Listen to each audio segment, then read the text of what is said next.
The historic rise of the global corporation in its three periods. Let us start with the early historical globalization. Now, this period traces about the globalization's origins in trading and exchange.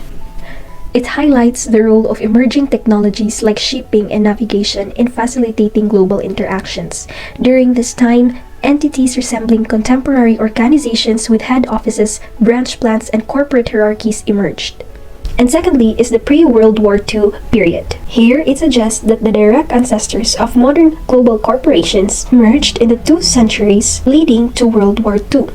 This period saw the emergence of the modern nation-state system and witnessed increased world capital accumulation. The Industrial Revolution, coupled with colonialism and imperialism, profoundly affected global interactions and the development of corporate structures. Lastly, the post-World War II period. This era marked the rise of multinational corporations. The text describes this as a distinct period characterized by significant transformations within global corporations, reflecting changes in the borders landscape of globalization. These changes have contributed to and been influenced by globalization's structural dimensions. In a nutshell, this explores the historical evolution of global corporations within the context of globalization, identifying three key periods and highlighting the far-reaching transformations that have shaped global corporations, particularly in the post-World War II period.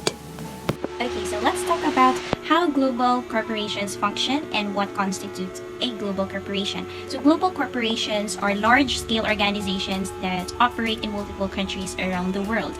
They function through complex structures and strategies designed to maximize profitability and market presence. So here are some key aspects of how a global corporation function and what constitutes them.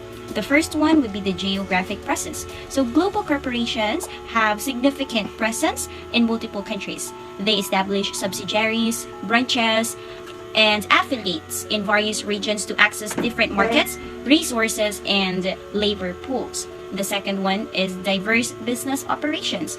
They engage in a wide range of business activities, often across various industries. This diversity helps spread risk and leverage opportunities in different markets. Next one would be the supply chain management. Global corporations manage complex supply chains that span multiple countries. They source materials, components, and products from different regions to optimize cost and quality. Next is market expansion.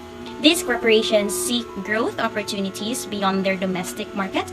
They adapt their products and services to cater to local preferences and regulatory requirements. Next one is cultural sensitivity.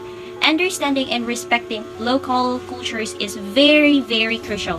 These include adapting marketing strategies, products, and even management styles to fit cultural norms. Next is regulatory compliance. They must navigate diverse regulatory environments which can be complex and sometimes conflicting. Compliance with local laws and international regulations is very essential. Next is global workplace or global workforce rather. So global corporations often have a diverse and multicultural workforce. Managing human resources across different countries requires HR or human resource and policies that consider local labor laws and cultural differences. The eighth one is technology and communication. So this is very important. Advanced technology and communication tools are very essential for coordinating operations and decision-making across different locations. Next is financial management. Managing finances globally involves dealing with different currencies, tax systems, and financial regulations. Hedging against currency risk is common practice. The 10th one is global strategy. These companies formulate strategies that balance global consistency with local adaptability. This includes decisions regarding product standardization versus customization, pricing, and marketing. Good day everyone, I will now discuss my part, which is what is different about this phase of global corporate development. These so-called developing economies, and especially those of Brazil, India, and China, the so-called BRICS economies or the BRICS, have become the most dynamic sector of global corporate growth, represented in part by their significant FDI over 3 decades, while the total of FDI flows is still less than that which passes between fully developed countries. It still demonstrates the rapidity of capital flows in developing countries. This is the table I will now show you. Highlighted in red, which is under the category year of 2008 under portfolio investment, negative 244. It shows the negative effects of the 2007 to 2009 global financial crisis, which is still considered as one of the worst global economic crises since the Great Depression in 1929. The importance of global corporations in Brazil, India, and China to the current and projected global economy is singular, with 40% of the world's population in BRICS represented a primary force in global production and consumption. I will now show the next slide. These are just examples, not all, of the emerging market global companies. Bharat Forge in India is one of the world's largest forging companies of frames and all that. BYD company in China is the world's largest manufacturer of nickel cadmium batteries. Nickel cadmium batteries is like the bigger sister of lithium ion batteries. Costco Group is one of the largest companies in the world, which is still in China. Hisense is in China also, is the number one supplier of flat panel TVs to France, which also we have also here, like in Gaisano, and so on and so forth.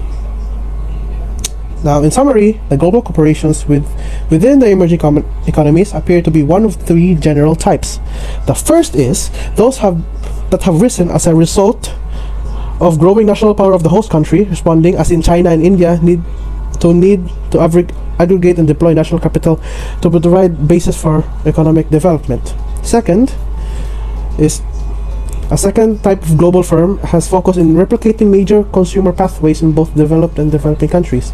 And the third is NEM's work through contracts and other relationships with developed market firms has been basis for the rapid increase in size and influence. Now let's dig down the relevance of the changing regulatory environment to the structure and operation. So first is trade and global regulation. So for example, ang mga multinational car manufacturer, naka-benefit sila sa bilateral trade agreement between country A and country B, which reduces na dayon sa mga tariff or tax on automotive imports and exports. As a result, dali din sila makasell og mga vehicles into both countries without facing high import taxes. And the second one is two regulatory trends. This is first the liberalization and second the national regulation.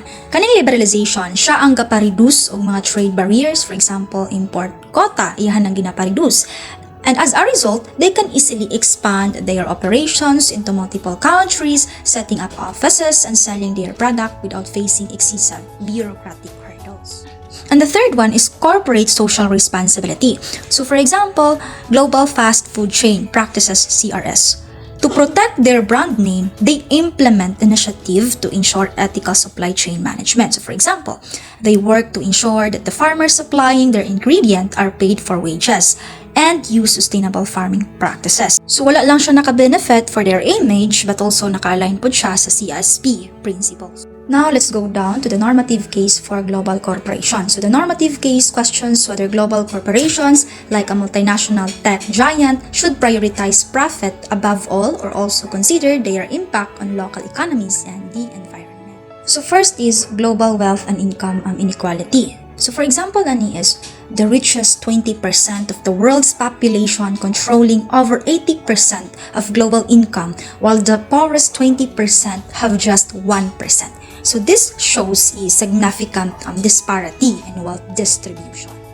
And the second one is the role of global corporations in wealth distributions. In short, global corporations can affect wealth distribution. So for example, mga multinational corporations, nasa sila ginabuhat nga tax planning strategies such as profit shifting. So this involves allocating profits to low tax jurisdiction where the corporation has little or no actual business operations. And then by doing this, they can take advantage of lower tax rates in those countries and minimize their tax obligations in higher tax jurisdictions where they operate. As a result, it exacerbates income inequality. And another example is employment practices. Ang mga executive or top management sa usa ka multinational corporations mas dako og sweldo kaysa mga laborer o nagtrabaho gyud. So, naka-create na po rin siya exacerbate income inequality.